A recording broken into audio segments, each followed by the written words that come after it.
When first starting out with stoichiometry, we first tend to assume one thing, and that is that we have plenty of each reagent. When the fact of the matter is there's always going to be a balancing act between the reagents and how much product you can make. So this lab is all about taking a look at figuring out which of those reagents is left over, or what we call excess. Okay, and then therefore, one of those other reagents is going to be what we call a limiting reagent. So rather than go through the math portion first, I like to go through and just experimentally figure out which one is going to be the limiting reagent and which one is an excess reagent. And that's what this lab is all about. So we're going to be mixing two things together. We're going to be mixing barium chloride solution and potassium iodate solution. Now that's going to be forming barium iodate and potassium chloride. Now, if you run your solubility rules, you're going to find that the potassium chloride is soluble, it is aqueous, and the barium iodate is going to be a precipitate. Okay, so it is insoluble, and that's going to fall to the bottom as a white sediment. Okay, now the question is, how much of each of those reagents is actually required? And so what we're going to do is we're going to explore that a little bit. We're going to be taking a look and mixing these two reagents together.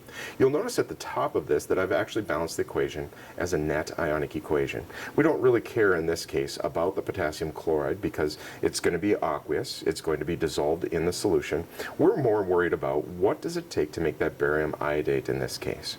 And so we're going to be playing with the different variables. Holding in the first trial of this, we're going to be holding our iodate constant, okay, at 3 milliliters that we're going to be adding. We're going to be experimenting with our variable as barium, okay, the barium ion. Now again, this is going to be barium chloride that we're using, but the ion itself is the barium ion that we're interested in. And so we're going to start with a very small amount, 1 milliliter, and in each of these test tubes we're going to be ramping up that volume and figuring out from the results, we're going to be figuring out what we call leftover or excess. Okay, so we're going to test that solution that's left over from the reaction. We're going to test that for what is remaining. Is that remaining going to be my potassium, or is it going to be my barium? Okay, when I say remaining, that means that we had excess left over, and that would then result in one of those two, the other one going to be our limiting reagent. It's the thing that we ran out of. So then the next step in the progression is going through figuring out how much barium did we use, how much iodate did we use in terms of millimoles. We're using milliliters here, so we're going to use millimoles. And so when we do that, we figure out from our limiting reagent, that's going to determine how much precipitate we're going to get. So that's going to be in part 2, where we're going to be taking a look at how to do the math with this. But you take your limiting reagent and solve it for your precipitate, in this case, the barium iodate. The last step in all of this, and this is kind of the new step for us, because we've always assumed that we have excess of something, and we just take our limiting and solve it for a product. The next step, or the last step I should say, is where we take that precipitate, whatever we got for our product, in this case barium iodate, we solve it back for our excess reagent, and then subtract. Because when we do that, we're saying how much of that excess do we actually need to make this precipitate, and we take and compare it to how much we actually had. Okay, so this is an overview of the lab. We take a look at it, and the first thing that we're going to do is add 3 milliliters of my potassium iodate to each of the test tubes. Notice that we're going to do this 3 times, so I've got 3 rows of test tubes set up, and they're labeled A, B, C, and D, and E. So I take a look at my potassium iodate.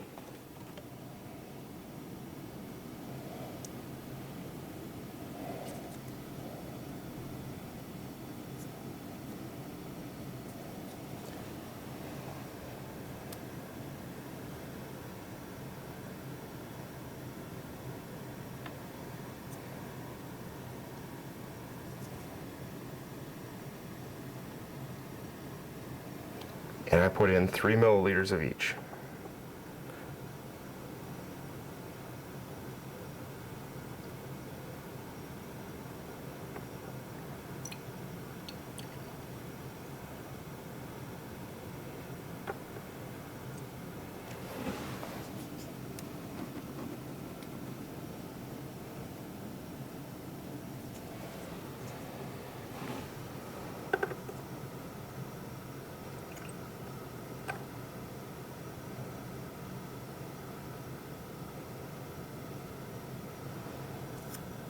And I carefully make sure I put it back, anything left over, into the appropriate container.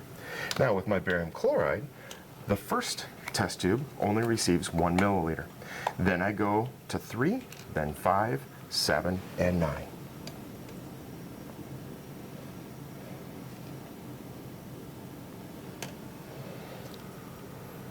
Here's where you have to be really careful and consistent. 1 milliliter. So now I'm going to go down to the 6. I'm going to have to add in a little bit more. Well, no, we're going to 5, so I should have 1 milliliter left over.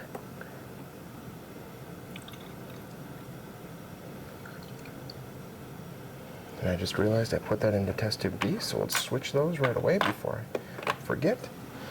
And this next one gets 7 milliliters.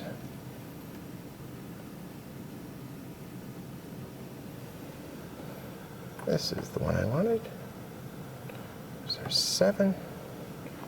And lastly, 9.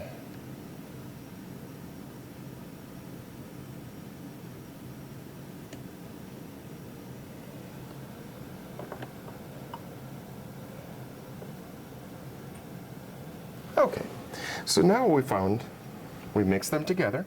I'm going to use a wooden stirring stick, and we know that that solid, that white solid that precipitate, is called the barium iodate. We need to let that rest for 5 minutes after stirring gently, and then we'll come back and test the supernatant, the stuff that's left over, because not everything is going to be in there. You can see down at the bottom that it's already falling to the bottom. There's going to be leftover reagent up on top, and the big question is, what do we have left over? We'll check back with the results in a moment.